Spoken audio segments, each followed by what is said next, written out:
Welcome to Henry KNG TV.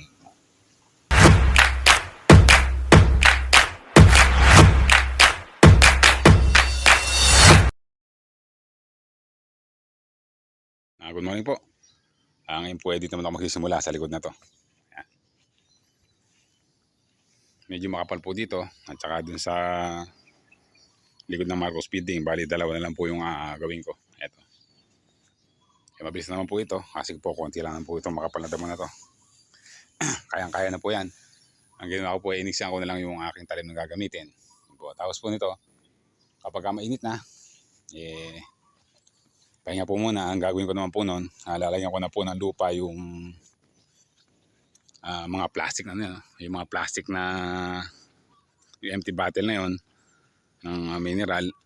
Lalagay ko na po yung aking ginawang carbonized sisal para mataniman ko na po. Ayan po. Doon ko po mamaya gagawin sa may poris yan. Ayan po. Konti lang po ito, sandali lang naman po ito. Kasi nga po, maaga pa, malambot pa po yung damo. Ayan po. Sige po, at magsisimula po muna tayo. Paandarin ko po muna yung grass cutter na to. Ayan nga po pala, may silang po yung ginamit yung talim ngayon ng tanse para madaling pumutol po. Ayan po. Paandarin ko po muna.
Ayan po, nakita nyo naman, mabilis lang po mag-grass cutter kapag ganitong oras na mahamog pa, malambot pa yung damo. Kaya po, ito po yung the best na oras sa pag-grass cutter. Basa po ng hamog para malambot pa. Kasi po, pag ito ay inabot pa ng tanghali, titigas na po yung damo, mahirap na po. Kaya po, ito po yung the best na oras ng pag-grass cutter. Ayan po.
Ayan po, tapos na po ako dito. Nakatayo naman. Mabilis ko na po natapos kasi nga po malambot ang yung damo. At doon na po ako nahirapan sa gawin na yun kasi nga po makapal doon. Pero naayos ko din po naman. Ayan po. Ngayon po dito naman po ako mag-grass cutter. At tapusin ko na po ito. Manipis lang po ito. Pagkatapos po ito, lilipat po ako doon sa may likod ng Marcos Building. Ito na lang po, kapat na lang po ito. Manipis lang po ito. Sige po at tapusin ko po muna para mabilis ang trabaho natin. Ayan po. Ayan po, nandito na ako sa likod ng Marcos Building. Ito na po yung aking gagawin ngayon. Medyo matataas po yung damo nito. Pero ano lang naman po ito. Mataas pero manipis lang. Kaya po ako nagbaon po ako ng tanse. At nag-refill na rin po ako ng gasolina. Ngayon po magsimula na po tayo. Ayan po.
Ayan po, tapos na po ito. Aantayin ko lang po matuyo. Tapos ulitin ko po sila para ano po, masimot po yung mga puno. Ayan po. Tapos nga po itong mga basura na to, ay hakutin ko po sa likod dyan. Hindi ko po kasi alam kung ano pa yung kailangan nila dyan, kaya hindi po ako kinukuha. Ayan po, malinis na rito. Nakakita po ako ng hose. Dadali ko po sa harapan para magamit. Ayan po, magkapal po ako ng tansi kasi nga po napasag siya. Tumama sa mga bato kaya nabasag. Ngayon po papat na po ng bago at igagrass cut ko po itong paligid ng office. Itong magkabila na to, igagrass cut ko po. Yung magkabila po ng ito po. Yung magkabila po na itong gym. Yan po.